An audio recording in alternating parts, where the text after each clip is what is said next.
Hello दोस्तों, कैसे हैं। चलिए फिर से स्वागत है आपका अपने YouTube चैनल मास्टरमाइंड बीपीएस में। मैं वीरेंद्र प्रताप सिंह। आज हम जो चर्चा करेंगे, जहां तक हमने कल चर्चा की थी, जैसे कि आपको मालूम है हमारा बौद्ध धर्म चल रहा है, तो पार्ट 1 में हमने ये जाना था क्या कि किस तरह से मतलब बौद्ध धर्म की शुरुआत हुई गौतम बुद्ध द्वारा और कैसे कैसे उन्हें ज्ञान की प्राप्ति हुई। ज्ञान की प्राप्ति के बाद अंत में हमने ये जाना था कि जो प्रमुख घटनाएं थी और उनके जो प्रतीक चिन्ह थे। जैसे हम बात करते हैं कि जो गृह त्याग की घटना थी उसको क्या कहा गया, महावीर निष्क्रमण किया गया। और ज्ञान प्राप्ति या मोक्ष की बात हम करें तो ये सारी चीजें हमने जानी थी। और मृत्यु को महापरिनिर्वाण कहा गया। आज हम बात करेंगे यहाँ से आगे की। तो यहाँ से आगे की क्या बात करते हैं। सबसे पहले यदि हम बात करें क्या, ज्ञान प्राप्ति के बाद सबसे पहले गौतम बुद्ध कहाँ पर गए, सारनाथ गए। और सारनाथ का नाम क्या मिलता है, प्राचीन समय में उस समय श्री पत्तनम होता था, या हम ये कह सकते हैं कि ऋषि पत्तनम होता था। ठीक है। फिर उसके बाद क्या होता है कि सबसे पहले ये अपने दो को प्रथम शिष्य बनाते हैं, और दोनों जो होते हैं वह कौन होते हैं, बंजारे होते हैं। और यदि उनके नामों की हम बात करें तो तपस्सु और भल्लिक, तपस्सु और भल्लिक नामक दो बंजारों को अपना शिष्य बनाते हैं। तो चलिए शुरुआत करते हैं यहाँ से क्या गौतम बुद्ध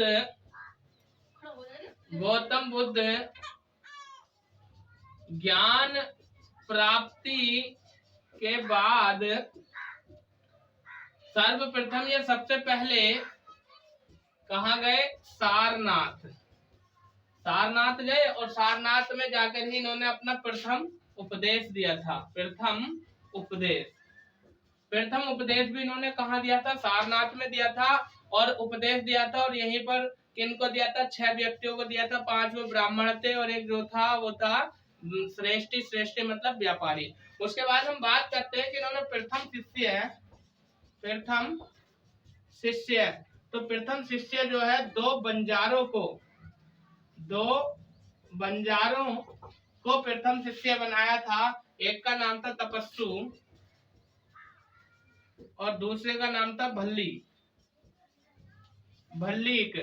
इन दो बंजारों को जो है इन्होंने अपना प्रथम शिष्य बनाया था। उसके बाद हम बात करते हैं क्या कि गौतम बुद्ध ने जो है ना बौद्ध संघ की स्थापना करी। और स्थापना कहाँ पर की थी, सारनाथ में की थी। ठीक है।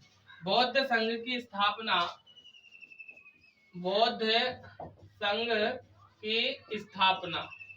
तो स्थापना जो की थी वो कहाँ पर की थी, सारनाथ में की थी। और यदि हम बात करें तो प्रश्न ये बनता है कि संघ में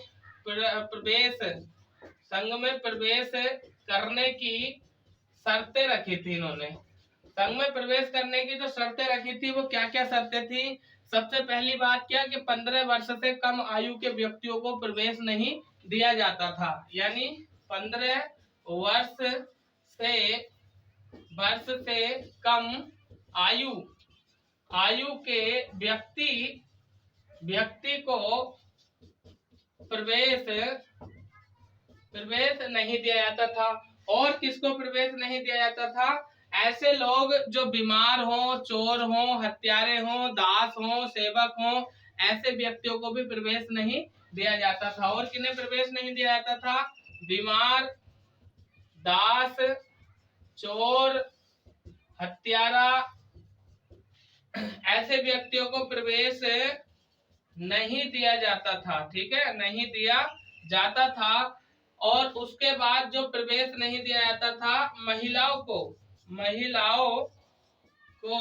भी प्रवेश नहीं दिया जाता था। तो मेरा कहने का मतलब ये है कि जो संघ में उपस्थित होने वाले लोग थे 15 वर्ष से अधिक आयु के होने चाहिए। 15 वर्ष से कम आयु के व्यक्ति को प्रवेश नहीं था। और यदि यहीं पर हम बात करें तो जो बीमार होते थे, हत्यारे होते थे, दास होते थे, सेवक होते थे, ऐसे लोगों को जो है प्रवेश नहीं दिया जाता था। और यदि हम बात करें तो सभी धर्मों के सभी वर्गों के लोगों को यहाँ पर प्रवेश के लिए अनुमति दी जाती थी। यानी सभी धर्मों व वर्गों के लोगों को प्रवेश की अनुमति अनुमति थी। ठीक है भाई। तो आगे हम बात करते हैं क्या कि और क्या क्या बात थी। फिर यहीं पर प्रश्न ये आ जाता है क्या कि गौतम बुद्ध का जो प्रधान शिष्य था, प्रधान शिष्य कौन था? तो प्रधान शिष्य की यदि हम बात करें या सबसे प्रिय शिष्य की, तो उसका नाम मिलता है आनंद। और यहीं पर हम बात करें तो आनंद के कहने पे ही जो है बौद्ध धर्म में महिलाओं के लिए जो है प्रवेश की स्थिति दर्शाई गई। गौतम बुद्ध जो है महिलाओं को प्रवेश देना नहीं चाहते थे। उन्होंने आनंद से ये कहा था कि यदि महिलाओं को धर्म में संघ में प्रवेश दे दिया तो आने वाले 500 वर्षों बाद जो है बौद्ध धर्म का पतन हो जाएगा। लेकिन फिर भी आनंद चूंकि प्रिय शिष्य था, उसके कहने पर महिलाओं को संघ में प्रवेश की अनुमति दे दी थी। ठीक है, तो मैं यहाँ पर लिख देता हूँ प्रधान या प्रिय। प्रधान शिष्य, प्रधान शिष्य जो था गौतम बुद्ध का, उसका नाम क्या था? आनंद। ठीक है, तो आप एक बार इसका स्क्रीनशॉट ले लो और उसके बाद चलते हैं हम आगे। उसके बाद हम बात करते हैं, और वह बात क्या है क्या कि प्रथम शिष्य जो है आनंद था, और आनंद के बाद आनंद के कहने पर ही जो है महिलाओं को संघ में प्रवेश दिया था। इसके बाद क्या होता है कि जो वैशाली की नगर वधु होती है, वैशाली की नगर वधु कौन होती है? आम्रपाली। और कौशल का डाकू होता है जिसका नाम होता है अंगुलीमाल, वह भी इसका शिष्य, इनका गौतम बुद्ध का शिष्य बन जाते हैं। यानी शिष्य और कौन होते हैं? एक तो होती है कौन? आम्रपाली। और यह कौन होती है? वैशाली की नगर वधु, वैशाली की नगर वधु, नगर वधु, और इसका नाम होता है आम्रपाली। और यदि हम बात करें तो एक डाकू होता है जिसका नाम आपने सुना होगा अंगुली मार, यानी जो लोगों को मारता था और मारने के बाद उनकी अंगुलियों का हार बना करके जो है अपने गले में लटका लेता था। उसके बाद प्रश्न क्या बनता है कि जो भगवान गौतम बुद्ध थे, गौतम बुद्ध के सर्वाधिक शिष्य जो थे वो कहाँ के थे? कौशल के थे। ठीक है, सर्वाधिक शिष्य, सर्वाधिक शिष्य वह कहाँ के थे? कौशल के थे।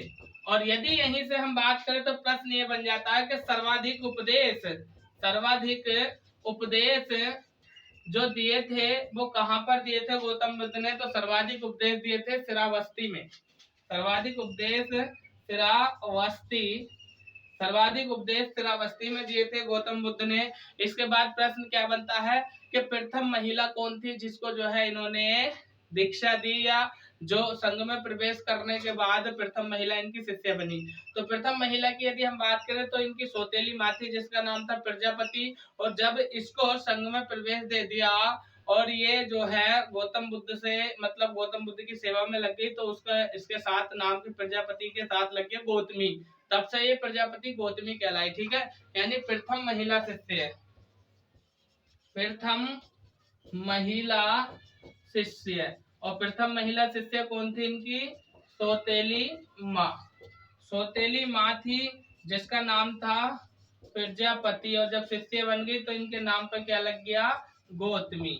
यानी प्रजापति गौतमी जो थी इनकी सौतेली माँ थी और ये इनकी शिष्या बन गई। ठीक है, तभी से मतलब गौतमी कहलाई। उसके बाद क्या होता है कि बाद में जो होता है एक गणिका होती है, गणिका मतलब वेश्या। और वेश्या की यदि हम बात करें तो ये इतनी खूबसूरत थी, वैशाली की नगर वधु थी जिसका नाम था आम्रपाली। आम्रपाली जो मैंने अभी लिख भी दिया, ये कहती है मैं भी देखूं कौन से गौतम बुद्ध है। मतलब इनके रूप रंग को देखकर हर कोई मोहित हो जाता था, लेकिन गौतम बुद्ध पर इसका कोई प्रभाव नहीं पड़ा। अंततः हार कर ये भी इनकी शिष्य बन जाती है। उसके बाद क्या होता है प्रमुख शिष्य की हमने बात कर ली। प्रमुख शिष्य इनके सबसे पहले नंबर पर आते थे कौन? आनंद। और दूसरे नंबर पर कौन आते थे? उपाली। ठीक है, यानी प्रधान शिष्य मैंने लिख भी दिए हैं। प्रधान शिष्य पहले नंबर पर आते हैं आनंद और दूसरे नंबर पर आते हैं उपाली। यानी दो प्रमुख और प्रधान शिष्य होते हैं, आनंद और उपाली। इसके बाद यदि हम बात करें तो प्रश्न ये बनता है कि गौतम बुद्ध की मृत्यु कब हुई थी? इनकी मृत्यु की यदि हम बात करें तो इनकी मृत्यु हुई थी 483 ईसा पूर्व में, 483 ईसा पूर्व में इनकी मृत्यु हुई। और मृत्यु के समय इनकी अवस्था यानी इनकी आयु जो थी वो कितनी थी? 80 वर्ष इनकी आयु थी। और मृत्यु के यदि हम स्थान की बात करें कि इनकी मृत्यु कहाँ पर हुई थी, तो कुशीनगर में हुई थी। और कुशीनगर की यदि हम बात करें तो वर्तमान में देवरिया के पास स्थान पड़ता कसिया, ठीक है, गोरखपुर उत्तर प्रदेश में। यानी मृत्यु इनकी हुई थी कहाँ पर हुई थी, कुशीनगर, कुशीनगर में मृत्यु हुई थी। यदि हम बात करें वर्तमान की तो कसिया इसका नाम है और ये कहाँ पड़ता है, देवरिया, और देवरिया कहाँ पड़ता है, उत्तर प्रदेश में, ठीक है भाई। उसके बाद और क्या क्या महत्वपूर्ण प्रश्न बनते हैं क्या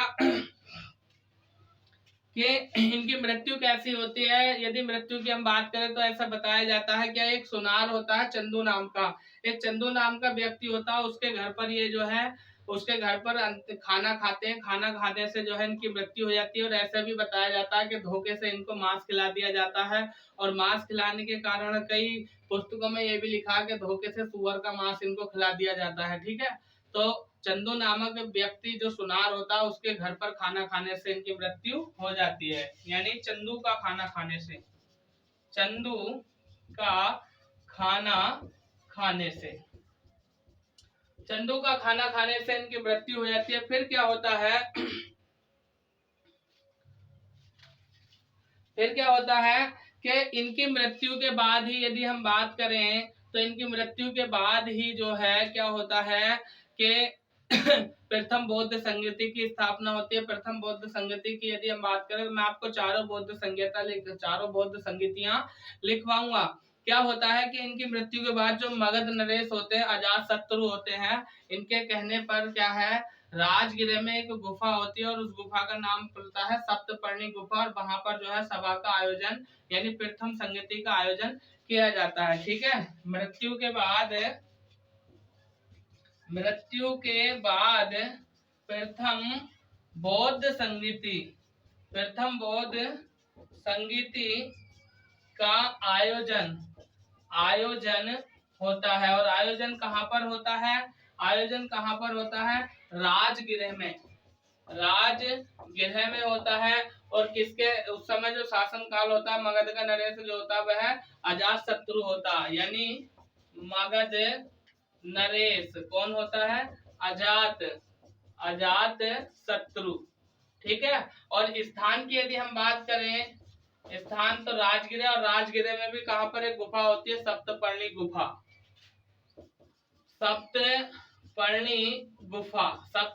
गुफा में जो है क्या होता है, प्रथम बौद्ध संगति होती है, ठीक है। उसके बाद यदि हम बात करें तो एक प्रश्न ये भी आ जाता है क्या कि इन्होंने अपना अंतिम उपदेश किसे दिया था, तो सुबुद्धू नामक व्यक्ति को, ठीक है, सुबुद्धू नामक व्यक्ति को अंतिम उपदेश दिया था। मैं इसको भी लिख देता हूं, अंतिम उपदेश जो दिया था सुबुद्धू नामक व्यक्ति को इन्होंने जो है अंतिम उपदेश दिया था, जो परिवारजनक व्यक्ति था। उसके बाद यदि हम बात करें तो प्रश्न ये बनता है कि बौद्ध धर्म की शिक्षाओं के बारे में। तो एक बार आप इसका स्क्रीनशॉट ले लीजिए, उसके बाद चलते हैं आगे। इसके बाद हम बात करेंगे क्या कि मुख्य रूप से बौद्ध धर्म की शिक्षाएं क्या थी। तो बौद्ध धर्म की शिक्षाएं,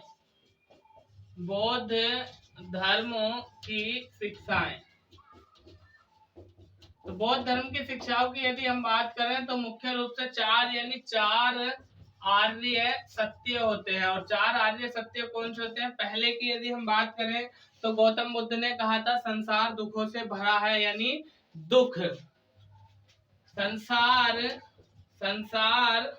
दुखों से भरा है, यानी हम कह सकते हैं दुख, या हम कह सकते हैं संसार दुखों से भरा है, संसार दुखों का कारण है। और दूसरा जो सत्य था, अज्ञान और तृष्णा जो थी वो दुख का कारण थी, यानी अज्ञान और तृष्णा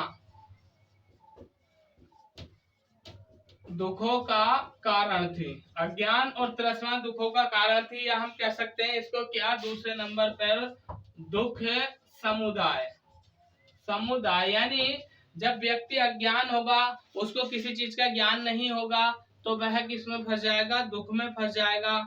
और तीसरी यदि हम बात करें तो तीसरी बात ये थी दुखों पर विजय प्राप्त की जा सकती है, जिसको कहा गया दुख निरोध। यानी नंबर 3, दुखों पर विजय प्राप्त की जा सकती है, या हम कह सकते हैं सीधा सीधा क्या कि दुख निरोध ये एक तीसरे नंबर का आर्य सत्य था।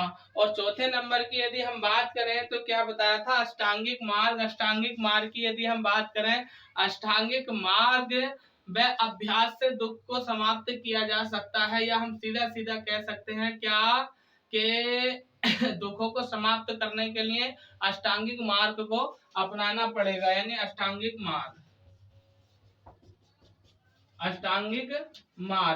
यानी दुखों से छुटकारा पाने के लिए अष्टांगिक मार्ग को अपनाना पड़ेगा।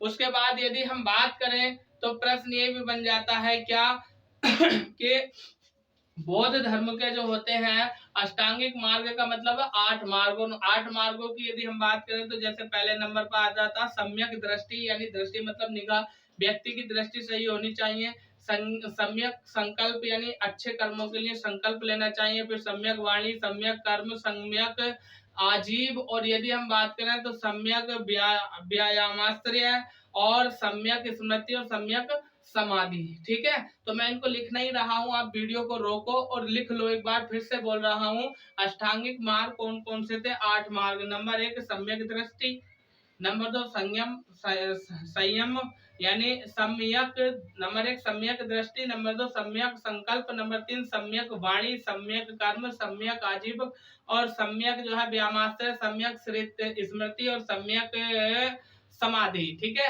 तो ये 8 अष्टांगिक मार्ग थे। उसके बाद यदि हम बात करें बौद्ध धर्म के अनुयायियों की, तो बौद्ध धर्म के अनुयायी 2 भागों में बटे हुए थे। नंबर 1 भिक्षुक और नंबर 2 उपासक। मैं लिख देता हूं बौद्ध धर्म के अनुयायी। बौद्ध धर्म के अनुयायी, तो अनुयायी जो थे वो 2 भागों में विभाजित थे। नंबर 1 आ जाता है आपका भिक्षुक और नंबर 2 आ जाता है उपासक। अब देखिए भिक्षुक कौन होते थे। 10 सील बताए थे इन्होंने, और 10 सीलों की यदि हम बात करें तो वो कौन से होते थे, जैसे आपका अहिंसा हो गया, सत्य हो गया, धन की इच्छा ना करने का माध्यम हो गए, भोजन हो गया, कुशाग हो गया, सुगंधित पदार्थों को ना खाना। तो कहना क्या मतलब है, जो 10 सीलों को ग्रहण करते हुए बौद्ध धर्म का प्रचार प्रसार करे वो कौन कहलाते थे, भिक्षुक कहलाते थे। तो मैं लिख देता हूँ 10 सीलों का पालन करने वाले, 10 सीलों का पालन करते हुए बौद्ध धर्म का यानी बौद्ध धर्म का प्रचार प्रसार करना, यानी जो 10 सीलों को अपनाकर बौद्ध धर्म का प्रचार प्रसार करते थे वह जो है क्या कहलाते थे, वह जो है भिक्षुक कहलाते थे। और यदि हम बात करें तो प्रश्न उपासक के लिए यह बनता है, गृहस्थ जीवन जीते हुए धर्म का प्रचार प्रसार करने वाले क्या कहलाते थे, उपासक कहलाते थे। यानी गृहस्थ जीवन जीते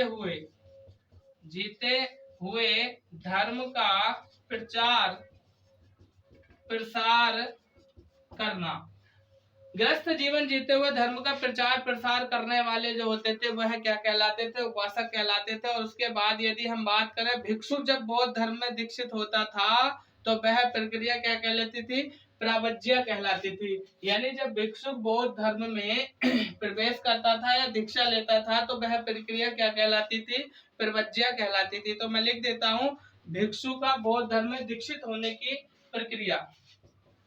भिक्षु का बौद्ध धर्म में दीक्षा लेने की प्रक्रिया क्या कहलाती थी, प्रवज्या कहलाती थी, या हम इसको सीधा सीधा क्या कह सकते हैं, प्रवज्या ही कह सकते हैं। ठीक है, प्रवज्या। प्रव्रज्या कहलाती थी। तो आप एक बार इसका भी स्क्रीनशॉट ले लो, उसके बाद चलते हैं आगे। अब हम बात करेंगे आगे के बौद्ध धर्म के त्रिरत्न किसे कहा जाता है। तो बौद्ध धर्म के त्रिरत्न जो कहा जाता है, बुद्ध धम्म संघ को, यानी जैसा आपने सुना होगा बुद्धम शरणम गच्छामि, यानी बुद्ध की शरण में आओ, संघ की स्थापना करो। तो बौद्ध धर्म के जो त्रिरत्न कहलाते हैं वह यह कहलाते हैं, कौन कहलाते हैं, बुद्ध धम्म और संघ। अब इसके बाद हम बात करते हैं बौद्ध संगीतियों की। तो जैसे कि आपको ज्ञात है के कुल 4 बौद्ध संगति हुई, गौतम बुद्ध की मृत्यु के बाद आयोजन की गई है।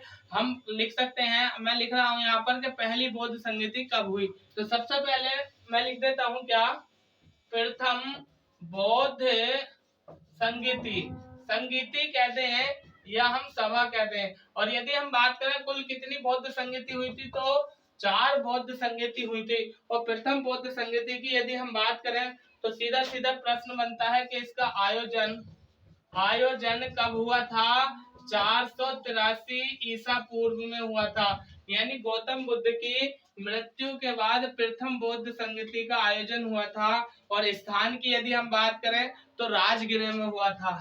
ठीक है, स्थान यानी राजगृह में प्रथम बौद्ध संगति की स्थापना हुई थी। प्रथम बौद्ध संगति जो हुई थी वो राजगृह में हुई थी। और राजगृह में भी कहाँ, सप्तपर्णी गुफा में। और यदि हम बात करें इस समय किसका शासन था या राजा कौन था, तो अजात शत्रु। ठीक है, और हर्यक वंश का यह शासक था। यानी शासक का नाम था अजात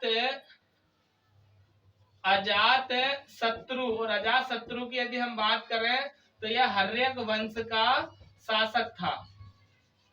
उसके बाद क्या होता है, फिर प्रश्न ये पूछ लेता है कि इसकी अध्यक्षता किसने की थी। तो प्रथम बौद्ध संगति की अध्यक्षता जो की थी वो महाकश्यप ने की थी, महाकश्यप ने की थी। तो आपने याद रखना है क्या कि प्रथम बौद्ध संगति गौतम बुद्ध की मृत्यु के बाद 483 ईसा पूर्व में राजगृह की सप्तपर्णी गुफा में। और शासक कौन था, अजात शत्रु था जो हर्यक वंश का था। और अध्यक्षता जो की थी वो किसने की थी, महाकश्यप ने। और प्रथम बौद्ध संगति की विशेषता क्या थी कि इसकी प्रमुख 2 घटना थी। एक घटना क्या आ जाती है, सूत्र पिटक और विनय पिटक की रचना करना। यानी इसमें घटना, प्रमुख घटना क्या थी, नंबर 1 सूत्र पिटक और नंबर 2 विनय पिटक की रचना। यानी सूत्र पिटक और विनय पिटक की जो रचना हुई थी वो इसी में हुई थी। ठीक है, किसमें, प्रथम बौद्ध संगति में। अब यदि हम बात करें सूत्र पिटक की, तो सूत्र पिटक से क्या क्या महत्वपूर्ण प्रश्न बनते हैं क्या, जैसे कि आपको पता है कि सूत्र पिटक को किसने लिखा था, आपको पता, गौतम बुद्ध का सबसे प्रिय शिष्य कौन था, आनंद। तो सूत्र पिटक की रचना जो की थी वो किसने की थी, आनंद ने की थी। उसके बाद क्या प्रश्न बनता है यहाँ से आगे और हम जाने, इसके बाद क्या प्रश्न बनता है कि ये सूत्र पिटक जो था गौतम बुद्ध के प्रिय शिष्य आनंद ने लिखा। और इसमें था क्या, बौद्ध धर्म के यानी गौतम बुद्ध के उपदेशों का संकलन जो था वो सारे उपदेशों किसमें जोड़ा गया, सूत्र पिटक में। उसके बाद हम बात करते हैं क्या कि सूत्र पिटक में है क्या, सूत्र पिटक में गौतम बुद्ध के पूर्व जन्मों की कथाओं का उल्लेख मिलता है, जिनको जातक कहा जाता है। और यदि हम बात करें तो इनकी भाषा कौन सी मिलती है, पाली। ठीक है, और दूसरे यदि हम बात करें विनय पिटक की, तो विनय पिटक की रचना जो की थी इनके दूसरे प्रमुख शिष्य ने की थी, जिसका नाम था उपाली। और इसमें क्या मिलता है, बौद्ध धर्म में प्रवेश करने वाले या करने के नियमों का उल्लेख मिलता है। अब हम बात करेंगे किसकी के, द्वितीय बौद्ध संगति की। तो द्वितीय बौद्ध संगति जब होती है, द्वितीय बौद्ध संगति की यदि हम बात करें तो इसके पहली हुई 483 ईसा पूर्व में, दूसरी होती है 383 ईसा पूर्व में, यानी 100 वर्ष बाद। द्वितीय बौद्ध संगति जो होती है उसका टाइम मैं लिख देता हूँ 383 ईसा पूर्व में। और यदि हम बात करें इसके स्थान की, तो ये कहाँ पर हुई थी, स्थान वैशाली में। और इसके बाद हम बात करते हैं कि इसकी अध्यक्षता किसने की थी। तो इसकी अध्यक्षता जो की थी वो सब्बाकामी ने की थी, या सर्वकामी या शंकराचार्य, ठीक है, यशाचार्य। तो कहने का मतलब क्या है कि यशाचार्य ने इसकी अध्यक्षता की थी। यशाचार्य, ये नाम मिलता है इसका सब्बाकामी। सब्बाकामी या यशाचार्य इसका नाम मिलता है, यह सर्वकामी भी इसका नाम मिल जाता है। और यदि हम बात करें कि किसके शासन काल में हुई थी, इस समय शासक कौन था, तो शासक था कालाशोक, या हम कह सकते हैं इसको काकवर्ण। यानी ये देखने में इतना काला था शासक, तो इसके काला होने यानी कौवे से भी ज्यादा काला, इसका काला होने के कारण इसका नाम क्या रखा था, कालाशोक, या हम कह सकते हैं काकवर्ण। मैं लिख देता हूँ, शासक किसके टाइम में, किसके समय में हुई थी, तो उसका नाम था क्या, कालाशोक। कालाशोक या काकवर्ण इसका नाम मिलता है। तो एक बार आप इसका स्क्रीनशॉट ले लो, उसके बाद चलते हैं हम आगे।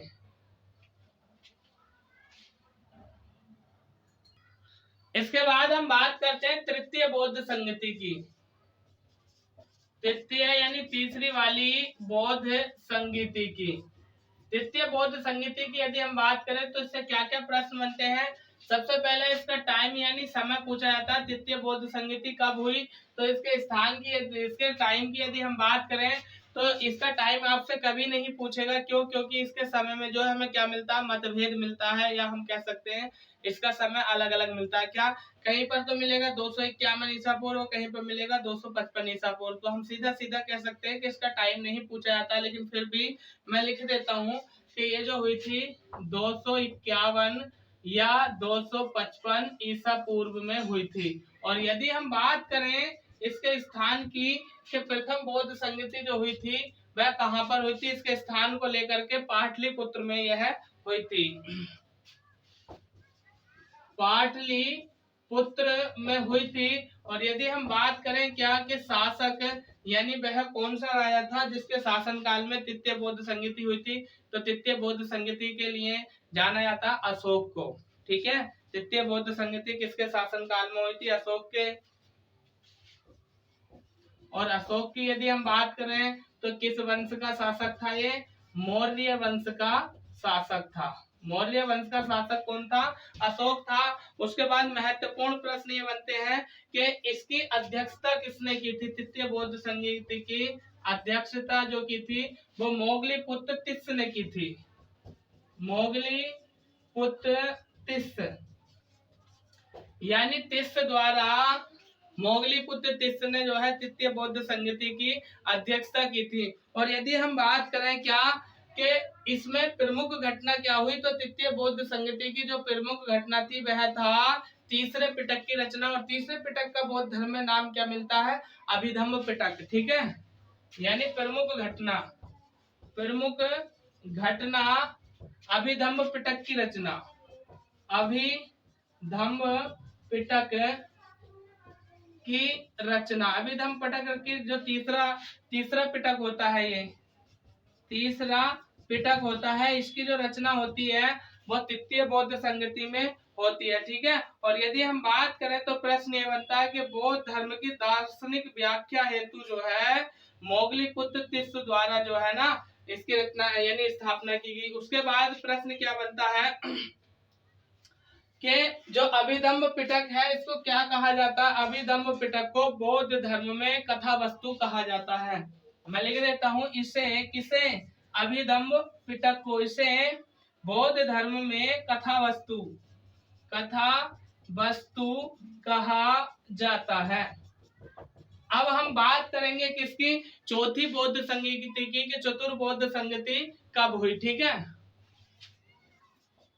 चौथी बौद्ध संगति। तो चौथी बौद्ध संगति यदि हम बात करें इसके टाइम की यानी काल की, तो प्रथम ईस्वी में, या हम कह सकते हैं ईसा की प्रथम शताब्दी में, ईसा की प्रथम शताब्दी में,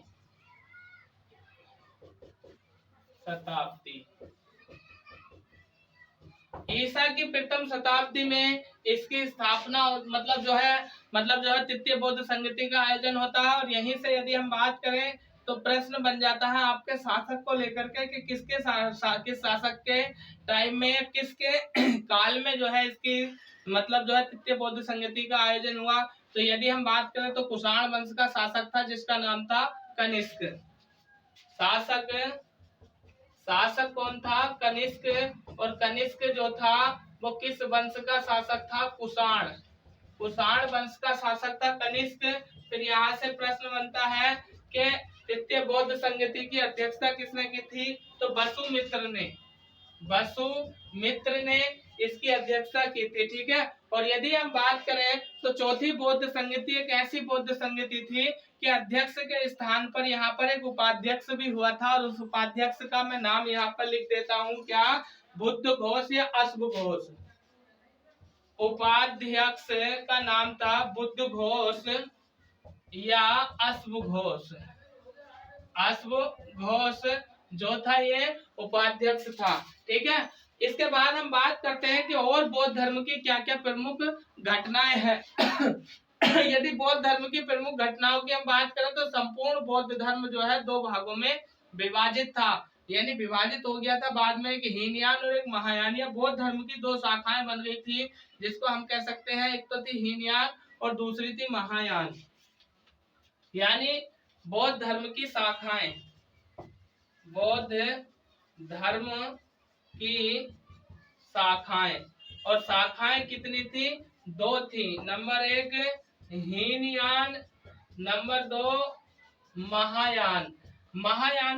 हीनयान की यदि हम बात करें तो यह जो थी छोटी शाखा थी, और महायान जो थी वो बड़ी शाखा थी। और नाम से ही आपको दिख रहा होगा, महा का मतलब बड़ी और हीन का मतलब छोटी। ठीक है। और यदि हम बात करें तो हीनयान शाखा जो थी, हीनयान शाखा में कौन से लोग थे? हीनयान शाखा में जो थे वे लोग थे जो कट्टरपंथी थे, जो मूल धर्म में विश्वास रखते थे, या हम कह सकते हैं हीनयान के अंतर्गत इसकी भाषा जो थी वो पाली थी, और पाली भाषा में जो है ग्रंथों की रचना हुई। तो मैं इसको नंबर एक को ऊपर लिख देता हूँ, क्या लिख देता हूँ कि इसमें कट्टरपंथी लोग थे, और इसकी जो भाषा थी वो भाषा थी पाली, और पाली भाषा में ही जो है क्या लिखे गए? ग्रंथ लिखे गए हीनयान शाखा के। और यदि हम बात करें महायान शाखा की, तो महायान शाखा में वे लोग थे जिन्होंने बौद्ध धर्म को परिवर्तन के साथ अपनाया। ठीक है। और इनकी जो भाषा थी वो क्या थी? संस्कृत थी, और संस्कृत के जो ग्रंथ बने वो इसी में बने। ठीक है। या जैसे हम कहते हैं मैं लिख दे, चलिए आप एक बार इसका स्क्रीनशॉट ले लीजिए, उसके बाद आगे ही लिखेंगे। ठीक है। क्या? महायान। और महायान की यदि हम बात करें तो महायान वह शाखा थी जिसको लोगों ने परिवर्तन के साथ अपनाया था। और यदि हम बात करें तो इन्होंने जो अपनी भाषा चुनी थी वह भाषा चुनी थी संस्कृत। जितने भी ग्रंथों की रचना हुई संस्कृत में हुई। यदि हम बात करें तो इसमें एक नेता था जिसका नाम पूछा जाता है नागार्जुन। यानी नेता कौन था? नागार्जुन। और नागार्जुन की यदि हम बात करें तो इसने जो है एक पुस्तक की रचना की जिसको कहा जाता है ललित सागर। पुस्तक ललित सागर। और ललित सागर की यदि हम बात करें तो यहाँ से महत्वपूर्ण प्रश्न ये बनता है कि बौद्ध धर्म का प्राचीनतम ग्रंथ जो माना जाता है वह ललित सागर माना जाता है। बौद्ध धर्म का प्राचीन ग्रंथ जो माना जाता है ललित सागर माना जाता है। कौन सी शाखा का? महायान शाखा का। उसके बाद आगे चलते हैं हम। आगे प्रश्न क्या बनते हैं? आगे प्रश्न और ये बन जाते हैं क्या कि नागार्जुन की यदि हम बात करें तो ये आंध्र प्रदेश के गुंटूर जिले में, यानी आंध्र प्रदेश के गुंटूर जिले में एक मंदिर बनवाया था किसने? नागार्जुन सागर ने। और यदि हम बात करें तो उस मंदिर का नाम था नागार्जुन कोंड मंदिर। नागार्जुन कोंड मंदिर कहलाया, जो आंध्र प्रदेश के गुंटूर जिले में किसने बनवाया था? नागार्जुन ने। और इसके बाद यदि हम बात करें तो प्रश्न ये भी बन जाता है क्या उसके बाद बौद्ध धर्म से संबंधित क्या क्या महत्वपूर्ण प्रश्न बनते हैं, इस पर हम चर्चा कर लेते हैं। क्या कि नागार्जुन के बारे में प्रश्न बन जाता है कि भारत का आइंस्टीन किसे कहा जाता है। तो भारत का आइंस्टीन जो कहा जाता है वह नागार्जुन को ही कहा जाता है। यानी भारत का आइंस्टीन,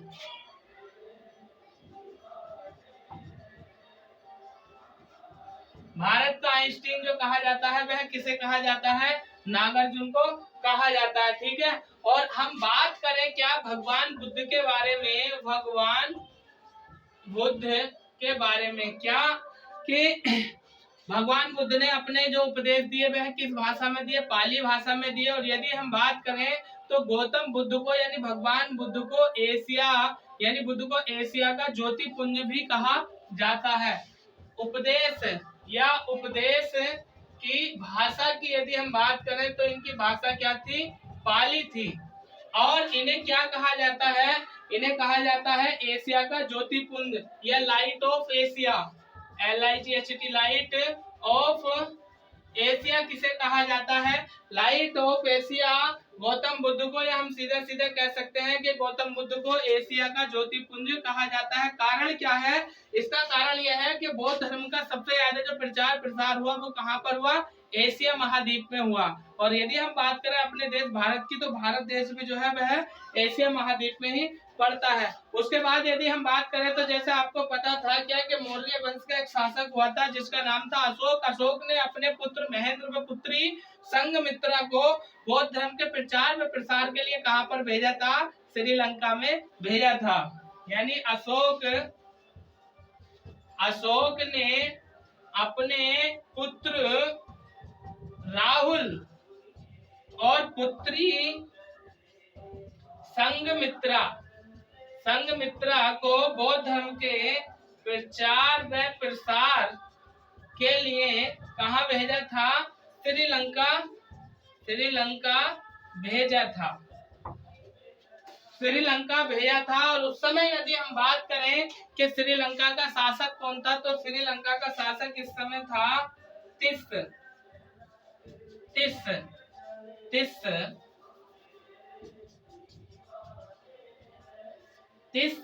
लिखा जाए यार, तिस जो था वह श्रीलंका का शासक था। ठीक है भैया। आगे हम बात करते हैं क्या कि बौद्ध धर्म की यदि हम बात करें तो कई बार लोग ये भी कहते हैं कि बौद्ध धर्म की 5वीं संगति भी हुई थी। 5वीं संगति कोई नहीं हुई थी, ये गलत है, किताबों में गलत लिखा है। बौद्ध धर्म की केवल 4 संगति हुई थी। 5वीं संगति यदि मैं बात करूं, 5वीं संगति नहीं बल्कि वह हर्षवर्धन के शासन काल में कन्नौज में एक सबसे बड़ी धर्म सम्मेलन सभा का आयोजन किया गया था, जिसको कई पुस्तकों में इतिहासकारों ने या हम कह सकते हैं राइटरों ने क्या लिख दिया है, 5वीं बौद्ध संगति के किसके शासन काल में हुई, हर्ष के।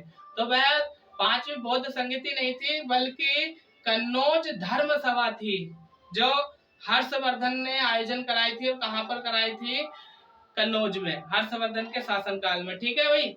और आगे जब चौथी बौद्ध संगति हो गई, 1 2 3 4 चारों बौद्ध संगति हो गई। चारों बौद्ध संगतियों के बाद क्या होता है कि जो महायान शाखा होती है उसका सबसे ज्यादा प्रचार प्रसार होता है। ठीक है। और यदि हम बात करें बौद्ध धर्म की, तो बौद्ध धर्म से जितने महत्वपूर्ण प्रश्न थे वो हमारे सारे आ गए। कल हम बात करेंगे महाजनपद काल की। तो यदि ये वीडियो आपको पसंद आया हो तो इसे लाइक करें और अपने दोस्तों में शेयर करें। और यदि आप हमारे चैनल पर नए हैं तो हमारे चैनल को सब्सक्राइब करें। मैं वीरेंद्र प्रताप सिंह कल फिर आपसे मुलाकात करूंगा। तब तक के लिए धन्यवाद और शानदार जबरदस्त जिंदाबाद रहो। तब तक के लिए थैंक यू।